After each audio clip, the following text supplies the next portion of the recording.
नमस्कार मित्रों, मैं लक्ष्मी नारायण आप लोगों के बीच में अपने चैनल के माध्यम से निबंध लेकर के आया हूँ। निबंध एक ऐसा विषय है जो गद्य की एक अद्वितीय कसौटी है। गद्य जो होता है व्यक्ति के परख की कसौटी है। तो गद्य के माध्यम से निबंध को शुरू से लेकर के अंत तक एक सूत्र में बांधने के काम में रहता है। एक सूत्र में उसको बांधना चाहिए, शुरू से लेकर अंत तक वो विषय वस्तु तो एक ही रहेगी जो भी निबंध करेगा। दूसरा हम लोग देखेंगे निबंध जो होता है अपने बीच में निबंध को 3 भागों में बांट सकते हैं, ऐसा कह सकते हैं। जैसे पहला होता है प्रस्तावना। सबसे पहले कोई भी निबंध होगा तो हम पहले क्या करेंगे, इसको प्रस्तावना। दूसरा क्या होगा, हम निबंध करेंगे विषय वस्तु होती है, विषय वस्तु।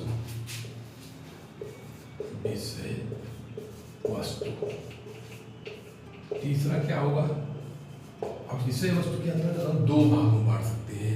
जैसे कभी भी कई निबंधों में रहता है उसका लाभ हानि, खासतौर से जैसे मोबाइल है, दूरदर्शन है, कोई त्यौहार है, तो ये सब क्या है, उसका लाभ हानि होती है। इसको हम ये करने कर सकते हैं, इसमें लाभ हानि विस्तार से बताएंगे आपको। तीसरा क्या है, उपसंहार।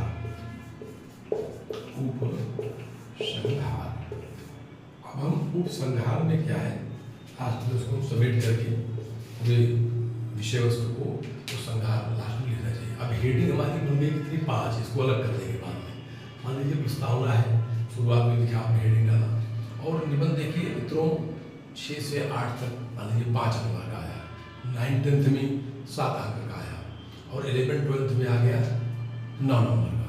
यूपी बोर्ड में देखिए 9 नंबर का आता है, हाफिली परीक्षाओं में, बोर्ड परीक्षाओं में। अब उसको ये नहीं है कि आपको 2 पेज में 3 पेज में उसको लिखना भी कितना है, तो हम कोशिश करते हैं कि विद्यार्थियों को बताते हैं कि आप लास्ट में लिखिए, हेडिंग डाल दीजिए 3 पेज 4 पेज का। जैसे अब 9th 10th में 7 नंबर का है, कम से कम 4 पेज कम से कम, और 6 से 8 तक तो चल जाएगा 3 पेज में, लेकिन उसको 9th 10th में 4 पेज, 11 12 में 11th 12th में क्या है 9 नंबर का आता है। तो 5 पेज 6 पेज से कम नहीं लिखना चाहिए। अगर आपको पूरा नंबर लेना है, पूरा आपको विषय वस्तु लिखना है, प्रस्तावना लिखना है, विषय वस्तु लिखना है, लाभ और हानि लिखना है, मनाए जाने का कारण लिखना है। जैसे कोई त्यौहार है तो उसको मनाए जाने का कारण और लाभ हानि, एक हेडिंग और बढ़ गई आपकी। तो वो निबंध पर निर्भर है कि कुछ हेडिंग एक आध 2 कम ज़्यादा हो सकती है। उसको आपको स्वयं जो है अपने मन से सोच करके विचार करके और विचार करके लिखना पड़ेगा। जैसे उपसंहार लास्ट में समापन कर दिया आपने। अब देखिए निबंध कितने प्रकार का होता है। निबंध ये तो हो गया, मतलब आपका ये हो गया इसके हेडिंग्स के लिए, विषय वस्तु, प्रस्तावना, उपसंहार, लाभ हानि, मनाए जाने के कारण। अब दूसरा क्या इसमें है, विवरणात्मक, विचारात्मक, भावात्मक निबंध जो है। अगर देखेंगे आप अगर इसमें, तो हमको सबसे पहले क्या करेंगे, विचारात्मक। इसमें इसे विचारात्मक निबंध, विचारात्मक ये हो गया।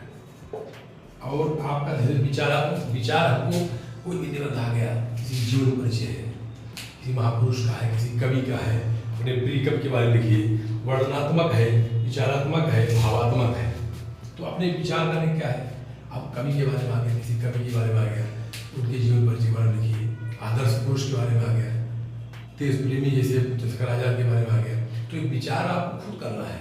और एक मैंने पहले वाले वीडियो में बताया था कि जो अपनी मौलिक विचार देना पड़ता है। निबंध जो रट करके विषय नहीं लिखेगा, आप कितना रटेंगे, 10, 5, 15, 16 आ गए। तो एक निबंध के लिए आपको केवल हेडिंग तैयार करना है।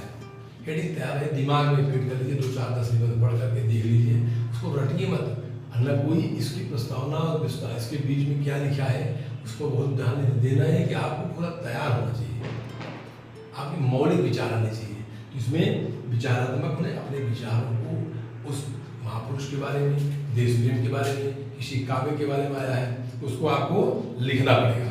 उनके चरित्र चित्रण है, विवरणात्मक है, विवरणात्मक भी होता है, विवरणात्मक, विवरणात्मक। इसमें चरित्र चित्रण है, इसमें चरित्र चित्रण किसी का आ गया, किसी महापुरुष का आ गया तो उसकी चरित्र चित्रण बताना पड़ेगा। और विचारात्मक में आपको विचार देना पड़ेगा।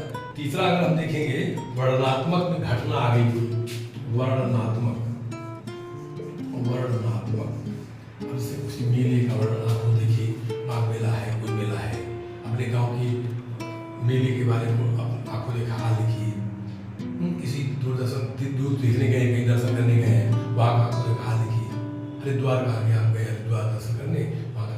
वर्णन करिए। तो ये क्या है, वर्णनात्मक निबंध होता है। लास्ट में चौथा क्या करेंगे, भावात्मक। भावात्मक निबंध क्या है, इसमें क्या है, आपकी अपनी मौलिक विचार और भावात्मक निबंध जो होते हैं उसमें क्या है, किसी भी प्रकार के, जैसे यदि मैं प्रधानमंत्री होता तो क्या करता, डीएम होते, डीएम दिए कि आपको डीएम बना दिया तो आप क्या करेंगे, अपनी भावना को व्यक्त करना है पूर्णतः। इसमें मौलिक विचार होने चाहिए। आप अंदर से क्या क्या कर सकते हैं, कभी सोचते होंगे मैं प्रधानमंत्री होता क्या करता, कि मेरे पंख होते तो मैं क्या करता, ऐसे उड़ जाते क्या करते, दुनिया कल्पना जो करते हैं, मौलिक विचार अपने मन से आपको लिखना है। अब वर्णनात्मक, जिसकी त्यौहार बना गया, दीपावली है, दशहरा है, होली है, तो इसमें त्योहारों का क्या है, इसमें केवल 2 हेडिंग आगे बढ़ जाती है। मनाए जाने का कारण, भगवान राम लौटे लंका से रावण का वध करके दीपावली मनाई गई। दीपावली मनाई गई तो दीपावली मनाए जाने का कारण ये हो गया, भगवान राम लौटे, खुशियाँ मनाए, लोगों ने दीप जला करके आरती करके उनका स्वागत किया। अब इन इसके में कारण लाभ हानि क्या इसमें मनाया गया, लाभ पे है, जगह जगह मनाया जा रहा है, उत्सव मनाया जा रहा है, पूजा हो रही है, विद्यार्थी पढ़ रहे हैं, लक्ष्मी की पूजा होती है इसमें। लेकिन दोष क्या आ गया, हानि क्या आ गई, वहाँ प्रदूषण हो रहा है। दीपक से तेल, दीपक जलाते थे लोग, सरसों का तेल का, घी का दीपक, उसकी लौ से जो है जो निकलते थे धुएं, तमाम प्रकार के बरसात में जो कीटाणु होते थे, कीड़े मकोड़े मर जाते थे। दीपावली के बाद जो है तमाम प्रकार के जो बैक्टीरिया कीटाणु हैं वो मर जाते थे, ये लाभ था। हानि क्या हो गया, अब दीपक का तेल कम झलरी और आपका जो आ गया पटाखा, ये क्या प्रदूषण बढ़ा रहा है, ये हानि इसमें है। ये सब चीज़ें हम उसको इंगित करेंगे हानि में। इसमें तमाम त्यौहार, चाहे जो त्यौहार हो, दिवाली है, होली है, होली में क्या है, तमाम रंग अबीर पेंट लगा देते हैं लोग, ये हानि है। लाभ क्या है, लोग मिलते हैं, गले मिलते हैं, प्रेम से जो है अपने जोश भाव को भूल करके। इस प्रकार की 2-4 जहाँ त्यौहार का आपने पढ़ाई नहीं, आपके दिमाग में बैठ जाएगा। हम जितने त्योहारों का चाहे जिस पर आगे महापुरुषों के बारे में आ रहा है, उस महापुरुष ने क्या लिखा है, क्या विचार दिया है, किस अपने विचार के माध्यम से देश में परिवर्तन करने का काम किया है या मार्गदर्शन दिया है, तो महापुरुष के बारे में आता है। विचारात्मक ये हो गया आपका, ठीक है ना। ये हमारा जो है कि विचारात्मक, विवरणात्मक, वर्णनात्मक, भावात्मक 4 प्रकार के निबंध हैं। अब हमको कुल मिलाकर के मित्रों विचार ये करना है कि हम इसको सब जानते हैं, निबंध लिख भी डालते हैं। कई विद्यार्थी ऐसे होते हैं, एक चले गए एक करो, परीक्षा हो रही है, अर्धवार्षिक परीक्षा हुई होगी हर जगह विद्यालयों में, चाहे सीबीएसई बोर्ड की हो, चाहे यूपी बोर्ड की, आईसीएसई बोर्ड की, लगभग पूरे देश भर में अर्धवार्षिक परीक्षा संपन्न हो चुकी है। अभी देखिए निबंध हम लोगों ने चेक भी किया है, आदर्श कापी निकाल के 4 कापी देखी गई है, तो उसमें कुछ लोगों ने 6 पेज के निबंध 11-12 के बच्चों ने लिखा है, हेडिंग डाला बढ़िया से, तो 9 में 9 भी मिला है, 8, 8.5 नंबर मिल गया।